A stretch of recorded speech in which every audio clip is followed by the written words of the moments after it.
সবাইকে জয় যিশু। আজ আমরা জানব সদাপ্রভু কখন আমাদেরকে জ্ঞান বুদ্ধি দেবেন। 1 নাম্বার, যখন আমরা প্রভুর কথাকে শুনব। এবার আমাদের মনে একটা প্রশ্ন আসে যে সদাপ্রভুর আওয়াজকে আমরা কিভাবে শুনব, কেমন করে আমরা জানব যে তিনি কি বলতে চাইছেন। এর উত্তর হলো যখন আমরা তার দাসীর কথাকে শুনি।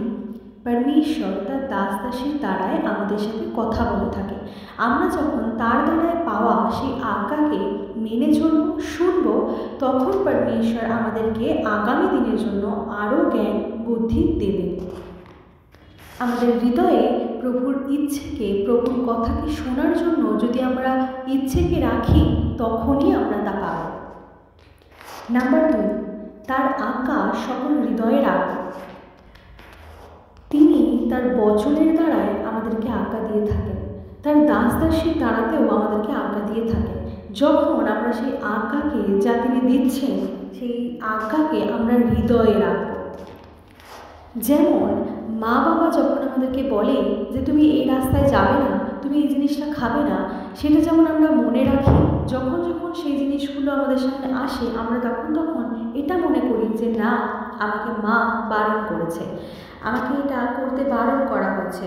সেই রকমই পরমেশ্বরের আজ্ঞাকেও যখন আমরা মনে রাখবো যে পরমেশ্বর তার বচনের দ্বারায় আমাকে করতে বারণ করেছে, তার দাসের দ্বারায় আমাকে এই জিনিসটা করতে বারণ করেছে, আমি করব না, আমাকে এই জিনিসটা করতে বলেছে, আমি এটা করব, তখনই পরমেশ্বর খুশি হয়ে আমাদেরকে জ্ঞান আর বুদ্ধি দেবে। নাম্বার 3, যদি আমরা বুদ্ধি জ্ঞান চাই প্রভুর থেকে। যখন আমরা আমাদের প্রার্থনাতে প্রভুর কাছে তার জ্ঞান আর বুদ্ধিকে মাঙ্গা স্টার্ট করব, তখন পরমেশ্বর আমাদেরকে জ্ঞান বুদ্ধি দিয়ে থাকেন।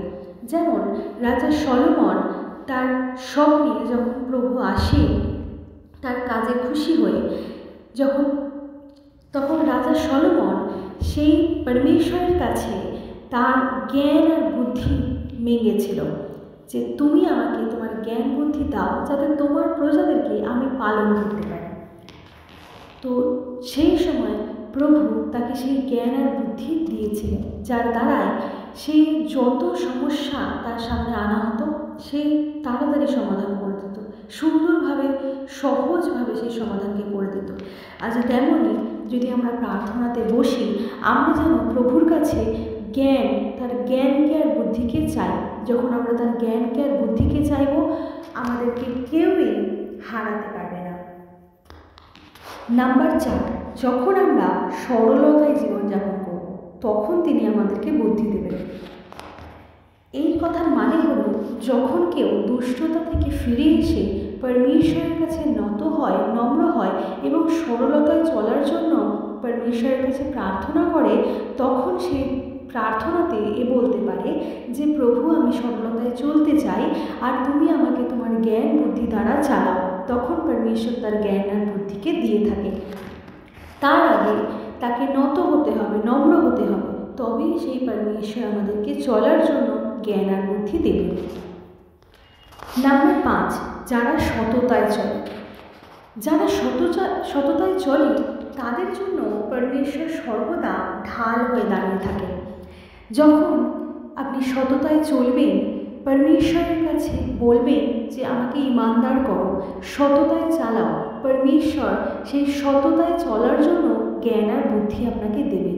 কেননা আমরা যতদিন এই পৃথিবীতে আছি, এই পৃথিবীতে বিভিন্ন ধরনের মানুষ আছে, যাদের সাথে আমরা কখনো কখনো পেরে উঠি না, যাদের যুক্তির সাথে আমাদের কথা বারবার ফিকে হয়ে যায়।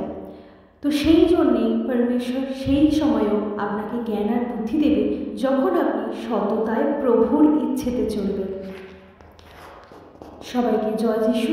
এরকম ভিডিও আরও পাওয়ার জন্য আমাদের চ্যানেলের সাথে জুড়ে থাকুন।